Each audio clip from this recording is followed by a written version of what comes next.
Hallo, ich grüße euch. Ich hatte ja noch mal versprochen, ich mache noch einen Teil 5, weil ja noch was zu verlesen war. Also, ich habe mir mal Gedanken gemacht, welche Aufgaben hat denn eigentlich ein Verfassungsschützer? Das mache ich mal mit dem Hintergrund, dass heute irgendwie in der Presse gestanden hat, sagt, die Frau Merkel hätte sich jetzt schon entschieden, dass der Herr Maaßen entlassen wird. Eigentlich war ja klar, dass bis zum Dienstag er Gelegenheit hat, sich eine Verteidigungsstrategie zu überlegen und dann nochmal vor dem Ausschuss dort erscheinen soll. Ich persönlich habe dazu folgende Meinung. Die Frau Merkel ist keine Deutsche, sie hat einen israelischen Pass, sie kann also als ausländischer Agent eine Bundeskanzler sein und eine Richtlinienkompetenz vergeben. Das ist nach der deutschen Gesetzgebung nicht möglich. Das, was sie gemacht hat, ist, die Gesetze dieses Landes mit Füßen zu treten, die Bevölkerung mit einem, ich sag mal, ausländischen Invasionsheer derart in Bedrängnis zu bringen, dass es notwendig war, dass die Alliierten und auch die Russen hier erstmal Truppen reinstellen, um im Falle eines Falles einen bewaffneten Putsch gegen die deutsche Bevölkerung zu verhindern. Also die haben ja auch demonstriert, wir übernehmen euer Land. Die Frau Merkel soll inzwischen wohl gesagt haben, Deutschland wird ein islamischer Staat und ihr könnt ja gerne eine Minderheit sein.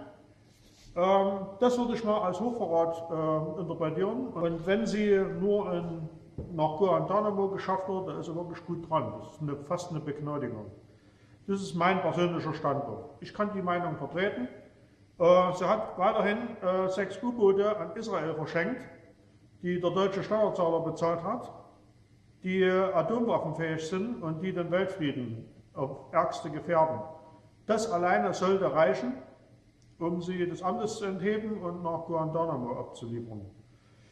Eine Sealed Indictment dürfte sie inzwischen auch schon haben, also kann das abgehandelt werden. Und dabei sollten sich doch 10 Leute im Bundestag finden lassen, 10 ehrliche von den 600 dort sitzen, die unser deutsches Volk vor einem Moslemangriff schützen. Die sollten in der Lage sein, die Merkel mit Handschellen zu legen und vor das Militärgericht zu stellen. Und wenn sich keine 10 Herren finden, die da in der Lage sind, dann komme ich mit dem Fremdschämen eigentlich gar nicht mehr durch. Es ist übel und beschämend, wie sich alle, die in dem Bundestag sitzen, gegen das deutsche Volk vergangen haben. Im Prinzip müsste diesen Schwarzverein auflösen, denn er ist verfassungswidrig. Ich habe ja nur in den ersten 4 Teilen schon ziemlich deutlich erklärt, dass die verfassungsmäßige Zustandekommen einer Regierung mit der deutschen Staatsangehörigkeit nicht geht. Das ist eine Unmöglichkeit, weil niemand die haben kann. Und wenn dann noch Mitglieder des Bundestages drin sitzen, die überhaupt nicht gewählt worden sind, dann haben wir auch diese nicht verfassungsmäßige Zusammensetzung des Bundestages, also des notstandsrechtlichen Reichstages, will ich mal so sagen. Und ich als Verfassungsschutz, wenn ich an Maaßen Stelle wäre, ich würde meinen Sicherheitsdienst nehmen, würde rüberlaufen ins Kanzleramt, die Eiserne 8 ran und dann ab ins Flugzeug oben nach Guantanamo. Ich würde keine Sekunde diskutieren, eine Presseerklärung kann man hinterher abgeben, das würde ich machen. So, und ich bewundere den Mann, dass er so ruhig bleibt und immer sagt, na, ich gucke mir das erstmal an und das weiß ich. Es liegt eigentlich genug vor, ich habe ja auch in den ersten 4 Teilen genug dazu erzählt.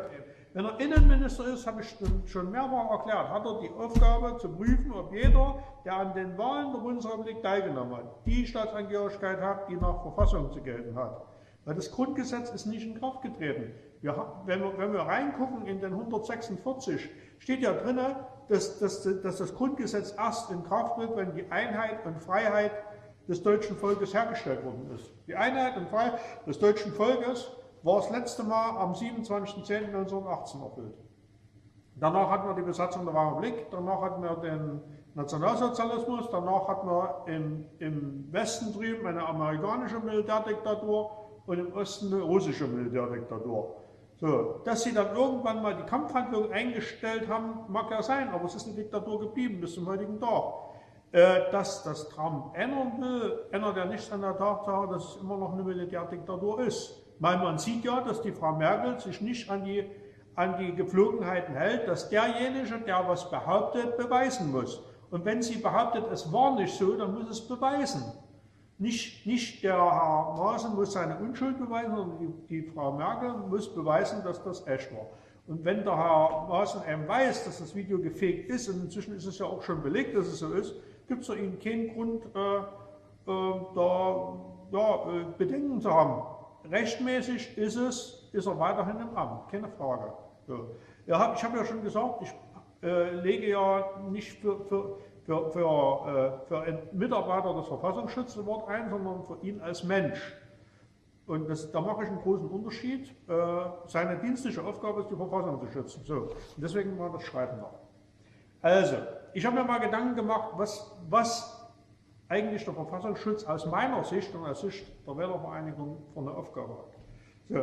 Also, unser Rechtsstaat ist von einem Virus befallen und dieser Virus hat das Potenzial, das Weltwährungssystem zu zerstören und einen dritten Weltkrieg auszulösen. Es ist der Virus der Erpressung des Rechtsstaates über die Erpressung der Politiker und Beamten durch schwerstkriminelle Eliten im Hintergrund, die kaum jemand kennt. Die Wirtszellen dieses Virus sind Pädophilie, Kriminelle im Geheimdienst, in der Justiz und in der Regierung, Satanskult, Freimaurerei, Wahlbetrug und Rechtsbeugung.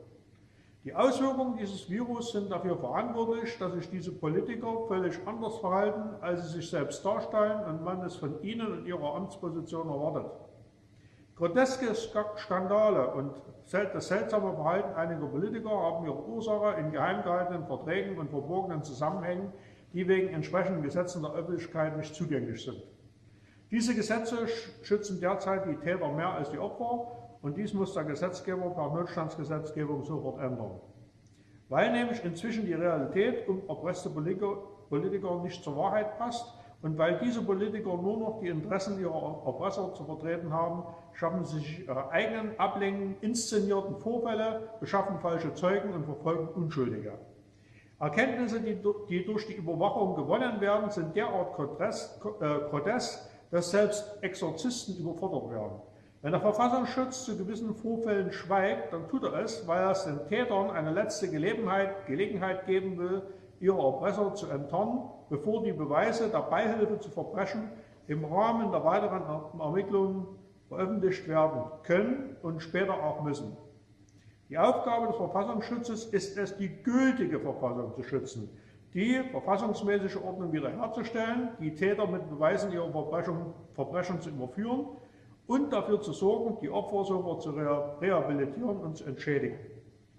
Es ist nicht seltsam, dass die es ist nicht selten, dass die Überbringer schlechter Nachrichten und die Befreier der Opfer von ebenso erpressten Presse und vom unwissenden Mob verfolgt werden.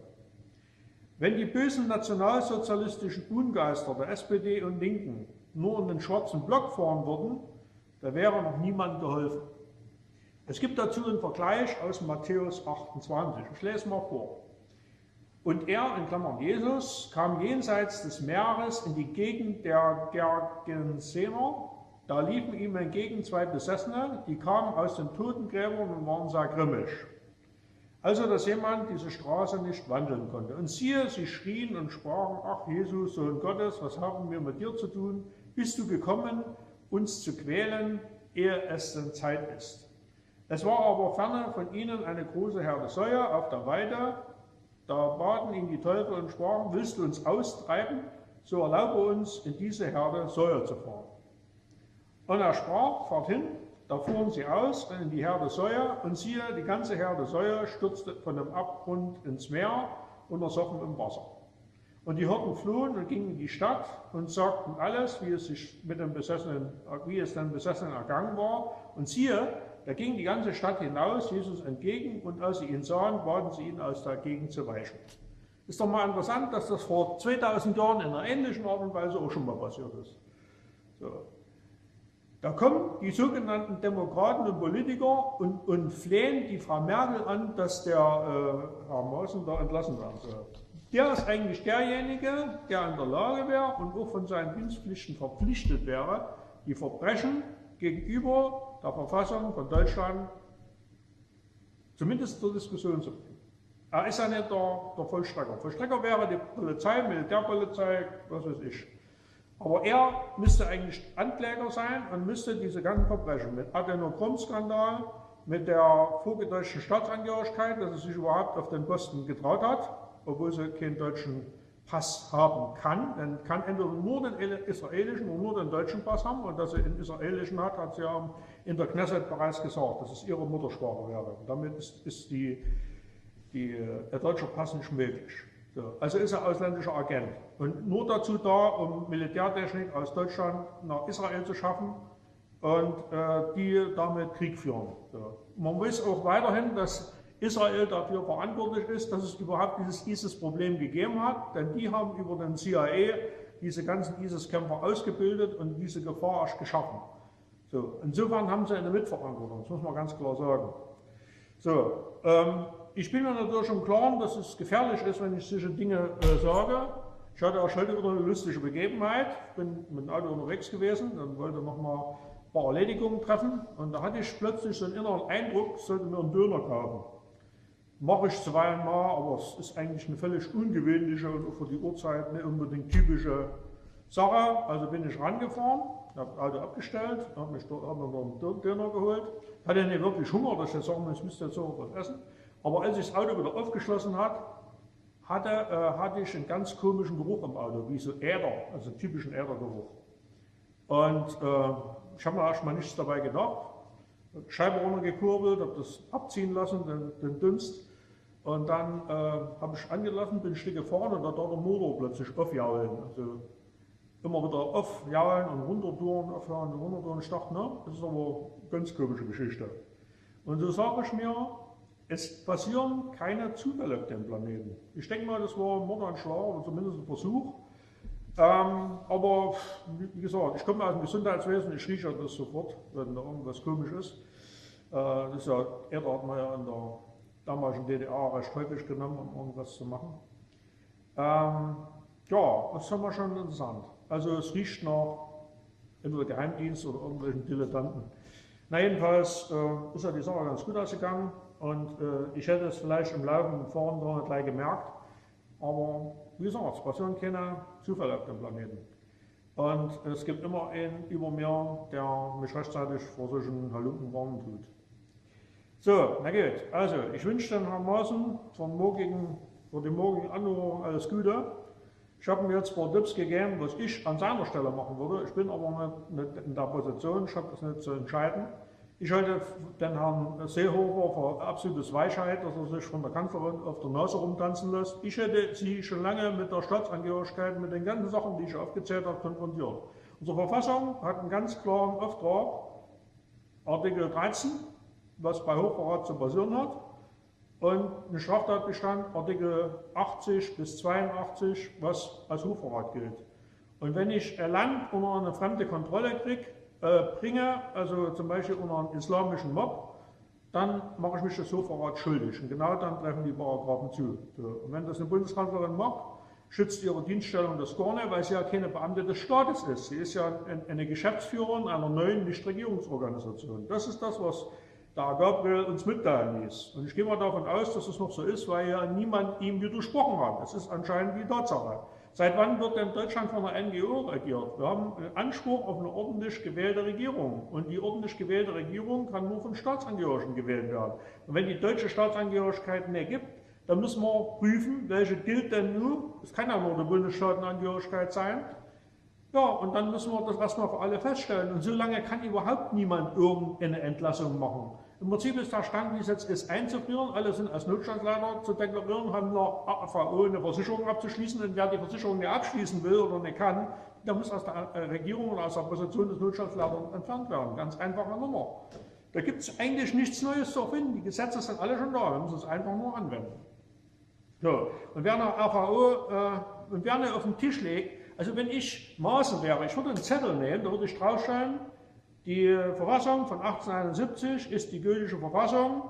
Werden Sie in Ihrem Dienst diese im vollen Umfang unterstützen und durchsetzen, ja oder nein? Und wenn dann einer Nein ankreuzt, würde ich dann sagen, dort hat der Zimmermann das Loch gelassen.